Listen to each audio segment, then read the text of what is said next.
When I was a boy, I had a picture of a racing car on the streets of Monte Carlo. Mr. Tim Hain. Thank you. So I'm here to tell you about this. It's called Lap of Honour, A Photographic Journey with Sir Stirling Moss. This story really begins Easter Monday 1962. That was the day Stirling Moss crashed and had the accident that ended his frontline career. I was there as a little nipper. He was my only hero, so you can imagine that was a bit of a baptism of fire.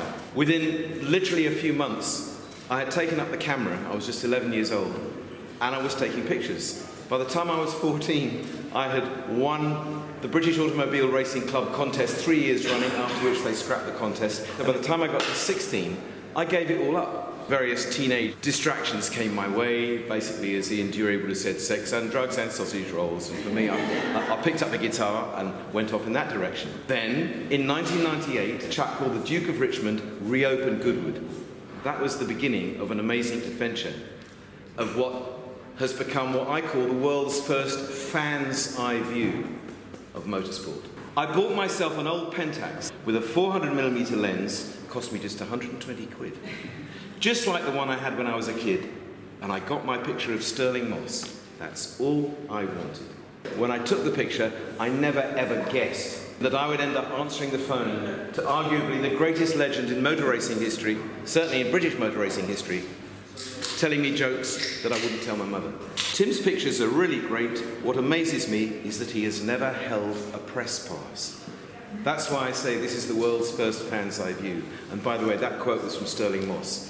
I'm going to sign this in a second, and the signed copy is going to be auctioned tonight.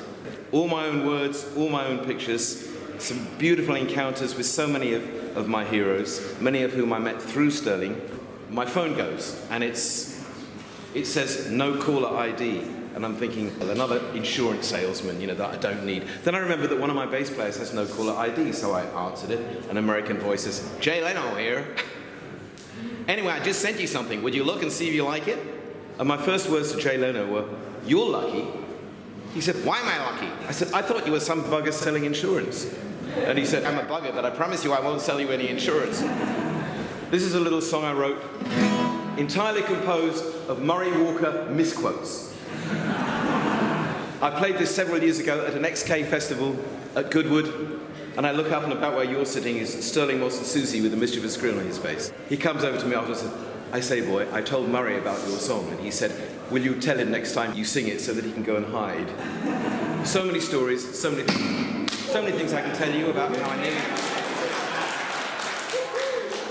God, did you see that save, man? I should have been a racing driver. Stop the stopwatch. Say Murray's on the mic.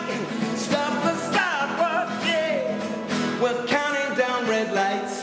Anything can happen, and it usually does. When Mr. Walker does the talking, his trousers are alight. His trousers are alight. Murray's trousers are alight. I'm going to sign this in front of you all, and hopefully one of you will be able to take this away with you tonight. And how wonderful to be able to do something that you love so much to help people who can hardly do anything. Let's have a round of applause for We See Hope, please. Yes.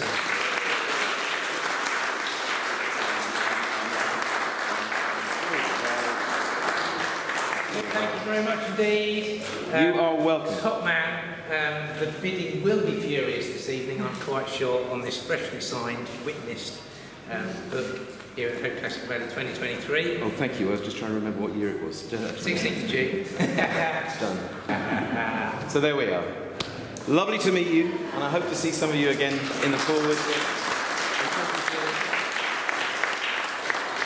Thanks for having me. I love being had. Cheers, folks. When I was a boy, I had a picture of a racing car on the streets of Monte Carlo.